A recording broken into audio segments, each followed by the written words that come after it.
বিশ্বজুড়ে এখন একটাই স্বস্তির খবর, যুক্তরাষ্ট্র আর ইরানের মধ্যে 2 সপ্তাহের যুদ্ধবিরতি। সবাই ভাবছে মধ্যপ্রাচ্যে বুঝি শান্তির সুবাতাস বইতে শুরু করেছে, হরমুজ প্রণালী খুলে দিয়েছে, তেলের দাম কমছে। আসলেই কি তাই?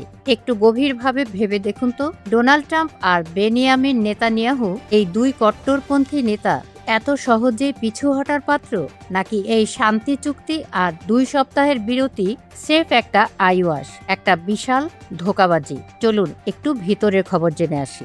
আল জাজিরায় 8 এপ্রিল 2026 তারিখে প্রকাশিত world welcomes US Iran ceasefire urges lasting piece in the middle east শীর্ষক প্রতিবেদনটি কেবল একটি সংবাদ নয়, এটি সমসাময়িক বৈশ্বিক ভূ রাজনীতি, অর্থনীতি এবং কূটনীতির একটি আয়না। যুক্তরাষ্ট্রের প্রেসিডেন্ট ডোনাল্ড ট্রাম্প কর্তৃক ঘোষিত যুক্তরাষ্ট্র ও ইরানের মধ্যকার 2 সপ্তাহের এই যুদ্ধবিরতি এবং পরবর্তীতে পাকিস্তানের রাজধানী ইসলামাবাদের শান্তি চুক্তির আলোচনা বিশ্ব রাজনীতিতে এক নতুন অধ্যায়ের সূচনা করেছে। পরাশক্তির বলয় পরিবর্তন। এই যুদ্ধবিরতির সবচেয়ে চমকপ্রদ এবং তাৎপর্যপূর্ণ দিকটি হল শান্তি আলোচনার স্থান পরিবর্তন। যুক্তরাষ্ট্রের মতো পরাশক্তি এবং ইরানের মতো কট্টর মার্কিন বিরোধী রাষ্ট্রের মধ্যে শান্তি আলোচনার জন্য যখন পাকিস্তানের ইসলামাবাদকে বেছে নেওয়া হয়, তখন বুঝতে হবে বিশ্ব কূটনীতির ভরকেন্দ্র ধীরে ধীরে পরিবর্তন হচ্ছে। পাকিস্তান দীর্ঘদিন ধরে মার্কিন যুক্তরাষ্ট্রের মিত্র হলেও ভৌগোলিক ও কৌশলগত কারণে ইরানের সাথেও তাদের ভারসাম্যপূর্ণ সম্পর্ক বজায় রাখতে হয়। এই মধ্যস্থতা বিশ্বমঞ্চে পাকিস্তানের কূটনৈতিক গুরুত্বকে নতুন করে প্রতিষ্ঠিত করেছে। তবে পর্দার আড়ালে আসল খেলোয়াড় হল চীন। চীনের পররাষ্ট্র মন্ত্রণালয়ের মুখপাত্র মাও নিয়ংয়ের দেওয়া তথ্যমতে, চীনা পররাষ্ট্রমন্ত্রী ওয়াং ই এই যুদ্ধ বিরতি কার্যকর করতে সংশ্লিষ্ট দেশগুলোর সাথে অন্তত 26 বার ফোন আলাপ করেছে এবং চীনের মধ্যপ্রাচ্য বিষয়ক দূত পুরো অঞ্চল চষে বেরিয়েছে। এটি প্রমাণ করে যে মধ্যপ্রাচ্যে এখন আর যুক্তরাষ্ট্র একক কোনো ছড়ি ঘোরানোর শক্তি নয়। বেইজিং এখন শুধু অর্থনৈতিক পরাশক্তি নয়, মধ্যপ্রাচ্যের জটিল সংঘাত নিরসনে তারা একটি নির্ভরযোগ্য পিস ব্রোকার বা শান্তি প্রতিষ্ঠাকারী হিসেবে নিজেদের প্রতিষ্ঠিত করেছে। হরমুজ প্রণালী এবং বিশ্ব অর্থনীতির হাফ ছেড়ে বাঁচা। এই চুক্তি একটি অন্যতম প্রধান শর্ত হল ইরান হরমুজ প্রণালী, স্ট্রেইট অফ হরমুজ পুনরায় খুলে দেবে। এই প্রণালীটি বিশ্বের জ্বালানি সরবরাহের সবচেয়ে গুরুত্বপূর্ণ ধমনী, যেখান দিয়ে প্রতিদিন বিশ্বের মোট তেলের প্রায় 20% পরিবাহিত হয়। এই যুদ্ধবিরতি কেবল বোমার আওয়াজ থামায়নি, বিশ্ব অর্থনীতিকে এক আসন্ন মন্দার হাত থেকে রক্ষা করেছে। ভারত এবং অস্ট্রেলিয়ার মতো দেশগুলোর বিবৃতি থেকে এই স্বস্তির বিষয়টি স্পষ্ট হয়ে উঠেছে। ভারতের পররাষ্ট্র মন্ত্রণালয় স্পষ্টভাবে বৈশ্বিক জ্বালানি সরবরাহ এবং বাণিজ্য নেটওয়ার্কের কথা উল্লেখ করেছে, কারণ হরমুজ প্রণালী বন্ধ থাকার অর্থ হল বিশ্বজুড়ে তেল ও গ্যাসের দাম আকাশচুম্বী হওয়া, পরিবহন খরচ বেড়ে যাওয়া এবং মুদ্রাস্ফীতির লাগামহীন বৃদ্ধি। তবে এই প্রসঙ্গে রাশিয়ার সাবেক প্রেসিডেন্ট দিমিত্রি মেদভেদের মন্তব্যটি গভীরভাবে বিশ্লেষণ করার মতো। তিনি বলেছেন, সস্তায় আর তেল পাওয়া যাবে না। এর অর্থ হল, যদিও প্রণালীটি খুলেছে, কিন্তু এই সংঘাত বৈশ্বিক জ্বালানি বাজারকে চিরতরে একটি অস্থিতিশীলতার ঝুঁকিতে ফেলে দিয়েছে।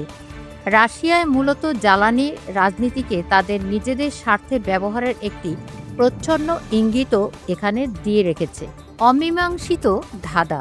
এই যুদ্ধবিরতির সবচেয়ে বড় ফাঁকফোকরটি লুকিয়ে আছে ইসরায়েল প্রধানমন্ত্রী বেনিয়ামিন নেতানিয়াহুর এক্সে সাবেক টুইটারে দেওয়ার বিবৃতির মধ্যে। তিনি ট্রাম্পের এই সিদ্ধান্তকে স্বাগত জানালেও স্পষ্টভাবে একটি শর্ত জুড়ে দিয়েছেন: এই যুদ্ধবিরতির আওতায় লেবানন পড়বে না।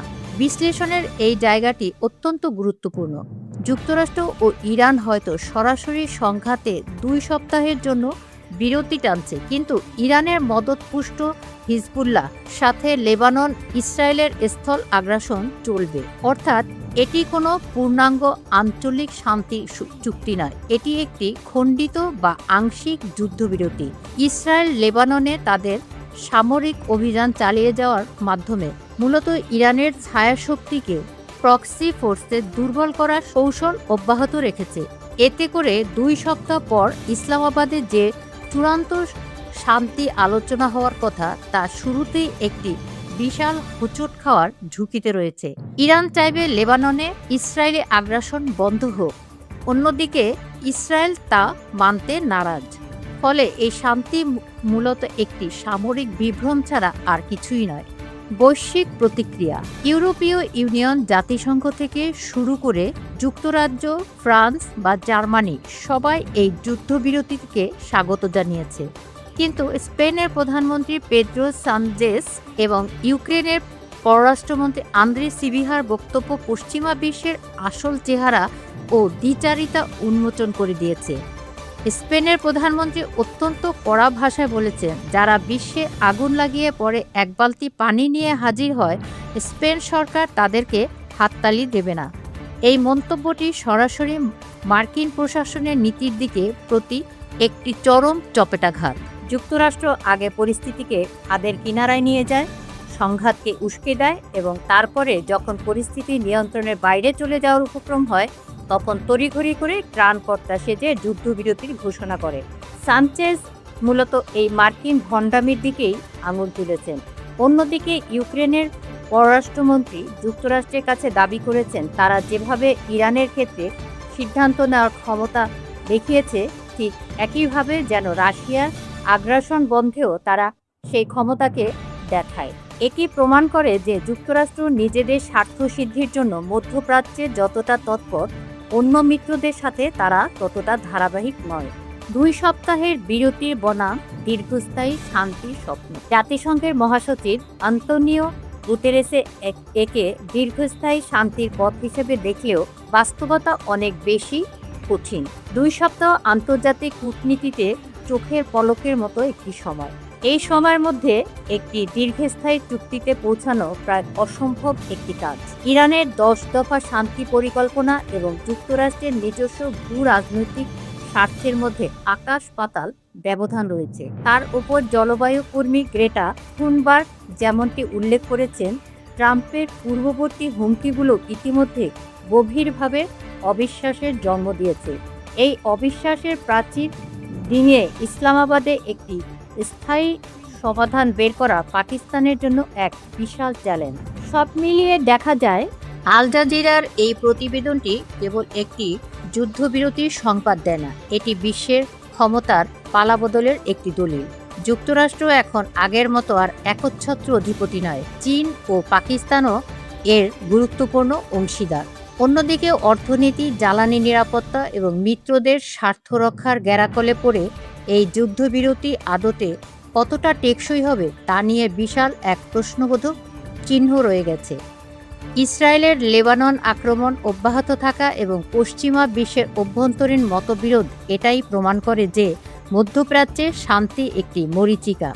বর্তমানে এই 2 সপ্তাহের যুদ্ধবিরতি হয়তো বিশ্বকে সাময়িক স্বস্তি দিচ্ছে, কিন্তু এটি ভবিষ্যতে আরও বড় কোনো ভূ রাজনৈতিক ঝড়ের পূর্ব প্রস্তুতির একটি নীরব সময়ও হতে পারে।